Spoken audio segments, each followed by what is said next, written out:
O processo de fossilização, ainda que pouco compreendido, é um processo difícil de acontecer. Por isso que nós encontramos, acredita-se que de todos os animais que já caminharam na Terra, apenas 5% deixaram registro fóssil, os outros 95% desapareceram sem deixar nenhum rastro. Ok? Isso é o que se estimula. Isso porque nós acreditamos que os fósseis se formam mais ou menos dessa forma. Você tem um indivíduo, tá lá de boa e morreu. Né? Pode ter morrido por uma desgraça ambiental, ou morte morrida, né? Morte natural. Ele morreu. Para que fóssil se forme, é preciso que sedimento se deposite em cima do corpo desse indivíduo. Então, olha aqui que você tem sedimento se depositando. E aí vai passando milhares, milhões de anos, e esse sedimento ele vai, primeiro, eliminar a matéria mole e mineralizar os ossos. Então, o tecido ósseo ele começa a ser substituído por mineral. É por isso que quando você tira um fóssil, ele é 99% pedra.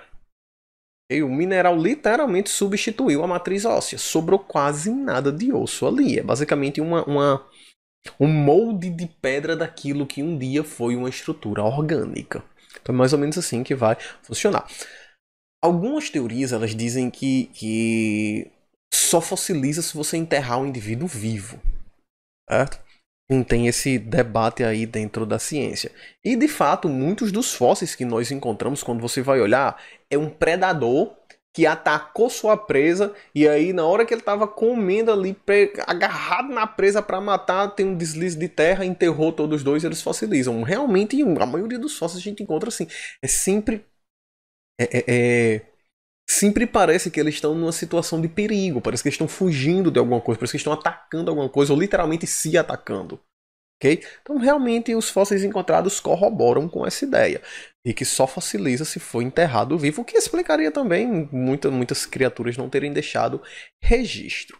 Né? E tem outras teorias também que dizem que fossilizar não demora milhões de anos, como é dito. Mas enfim, tem esse debate aí na ciência. Para a sua prova do Enem, o que interessa é o que eu acabei de falar. Né? O indivíduo morre, o sedimento deposita-se em cima, substitui a matriz óssea por matriz mineral, e isso vai fossilizando. E outra coisa também interessante é que quando você observa a rocha, você encontra camadas, diferentes camadas.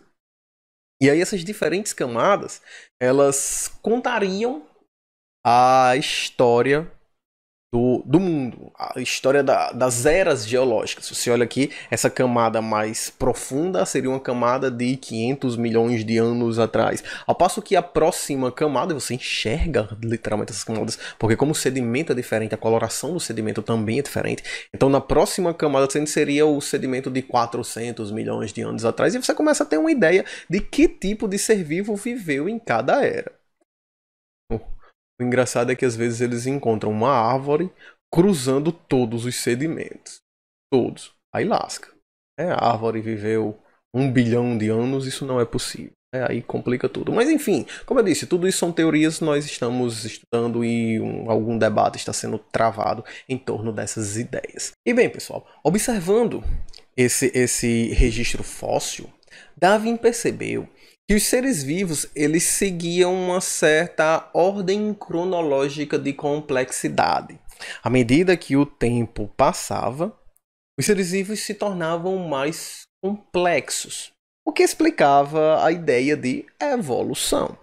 Se você está ficando mais simples, é difícil dizer que você está evoluindo. Então Darwin partiu do pressuposto de que a vida ela surge simples e evolui para se tornar complexa. E aí ele disse, olha só. Então, os fósseis eles têm que seguir uma progressão durante a evolução, partindo de seres mais simples para seres mais complexos. Se um dia encontrarem um coelho no período cambriano, acabou o darwinismo. Por quê, professor? Porque o coelho ele é um mamífero. É o último grupo de animais a surgir na escala evolutiva. Surgiu há cerca de 50 milhões de anos atrás.